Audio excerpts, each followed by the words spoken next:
je te présente le nouvel office de Boxing Culture. Comment on va réaviver cette salle? Petite pause.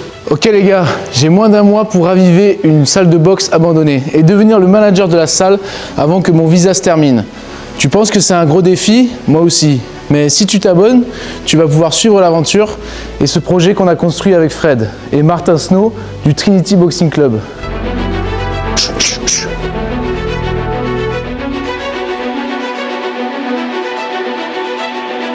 Tu sais c'est quoi la dinguerie? Il y a des années, quand je passais devant cette salle, c'était mon rêve de juste rentrer dedans. Et aujourd'hui, c'est une dinguerie que genre je gère quoi. Tu vois, c'est moi qui vais la gérer. C'est un truc de ouf. Le patron, premier jour. Bref, manifestation, mon pote, au summum. Ça arrive que à New York, ce genre de truc. Moi, je lui dis, écoute, ce que je vais faire, c'est qu'on va documenter ça et on va faire une mini-série d'une gym abandonnée qu'on rénove et qu'on va faire participer les gens. Et je pense qu'il y aura un engouement de ouf parce que c'est une première à New York et ça va être incroyable. Donc, c'est good. On a la green light et on pourra même te faire une chambre dans le basement. Let's go! On a dû filmer ça, c'était lourd. L'interaction de Elliot. Comment il a dit? Youth. Alright, ce sera ton American nickname.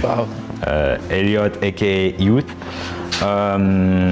Pour mettre un peu de contexte, introduis-toi, dis-nous d'où tu viens, qui tu es et ça fait combien de temps que tu boxes? Ok.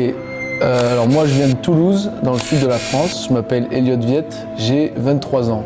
Et il y a 2 mois maintenant, j'ai décidé de tout quitter. Donc mon travail, finir mes études, mettre de l'argent de côté pour venir boxer aux États-Unis et tenter ma chance. Alors j'ai pas encore de combat amateur, donc je suis pas venu avec la prétention de devenir professionnel. Mais j'ai repris la boxe quelques mois avant de venir avec un coach privé, donc avec Doudou Ngumbu. Et ça fait 2 ans que je boxe. J'ai commencé par la kick avant et j'ai fait plusieurs clubs à Toulouse sans jamais m'investir en compétition. Okay, lourd. Parce que j'ai toujours changé de club, changé de logement, changé d'environnement, donc j'ai pas eu le temps de m'investir. Ok, donc Ofi, techniquement là ça fait quoi? Ça fait 1 mois et demi, 2 mois qu'on est en stage? Là, je suis arrivé le 1er décembre, donc ça fait ouais, exactement 1 mois et puis 20 jours. Hein, wow, putain, ça passe vite. Ça passe vite.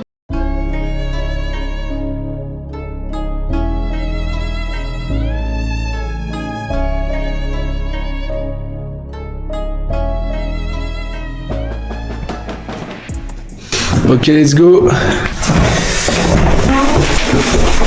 It's huge. Ah ouais, non, Il y a en bas encore. Et là, ça c'est parfait pour nous. J'ai le sous-sol qui est complètement vide. Il me dit c'est une piece of garbage, c'est un dépotoir. Oh, c'est incroyable. En gros, là, on est dans le sous-sol de la salle.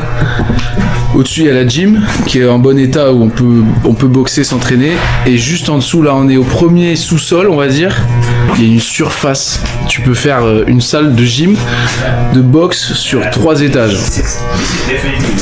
Là, il y a une ancienne rampe qui servait à monter le matos. Donc, j'imagine qu'ils montaient le bois par là pour l'amener dans la rue et le charger dans les camions. Un ascenseur. Oh là là. Et là-bas, qu'est-ce qu'on a? Oh, les gars, c'est la première fois que je fais une sorte d'urbex dans le meilleur quartier de... C'est ouf. Faut se dire, cette salle, elle n'est pas utilisée. Il n'y a personne qui vient s'entraîner. Et là, on est dans les sous-sols. Ça, je vais le prendre pour les étirements. Non. Encore? You know, have you seen Dexter? Il y a des rats morts partout, par contre. T'as vu des rats morts? Ah bah, les gars, j'ai pas les mots. C'est unique de voir ça. Je pensais même pas que mon voyage, je verrais autant de choses. S'il y a un autre fait gaffe. Ah ouais. Crevé. T'as pas les mots? Moi j'ai pas les mots. Tu veux nous expliquer un peu l'aventure folle qui nous arrive et dans quoi on est embarqué là? Ouais, alors déjà, j'ai décidé de rester aux États-Unis parce que je me sens bien et j'ai envie d'évoluer en boxe aussi. Donc j'ai commencé à chercher un travail. Et évidemment, je t'en ai fait part. Tu as commencé à me présenter un petit peu ton réseau, m'aider sur les questions de visa, m'expliquer comment je pourrais vivre ici. Et un jour, j'ai reçu ton vocal donc c'est une vidéo sur WhatsApp qui dit « Écoute, je te présente le nouveau QG de Boxing Culture ». Et moi, je comprends pas trop au départ parce que tu m'envoies cette vidéo, tu m'as rien expliqué avant. Et je dis « Ok, cool, c'est cool cette salle ». Et je vois qu'au fil de la vidéo, tu expliques que justement, tu as ce projet-là qui vient de tomber, tu es excité. Cette salle, elle est plus utilisée, elle est bien située dans une belle ville. Et là, on est content parce que moi, je me dis, ok, il y a une montagne devant moi pour réussir à me trouver une place dans ce projet. Mais concrètement, si je veux rester ici bosser et boxer, c'est la meilleure opportunité que j'ai. Si par exemple j'arrive à me placer avec le patron et être à l'accueil, gérer la salle, faire de la communication sur les réseaux pour Boxing Culture, pour Trinity Boxing Community et pour moi, bah disons que c'est la situation de rêve. Ah oui, j'oubliais, si tu as liké la vidéo, n'hésite pas à mettre un j'aime, un commentaire ou un partage pour suivre l'aventure jusqu'à l'ouverture de la gym. Allez, ciao! De bazar ici et là, tu vois, on peut faire du rangement, on peut faire du réaménagement d'espace. Tu vois, dans le fond, il y a une cage de sacs qu'on peut supprimer, je pense.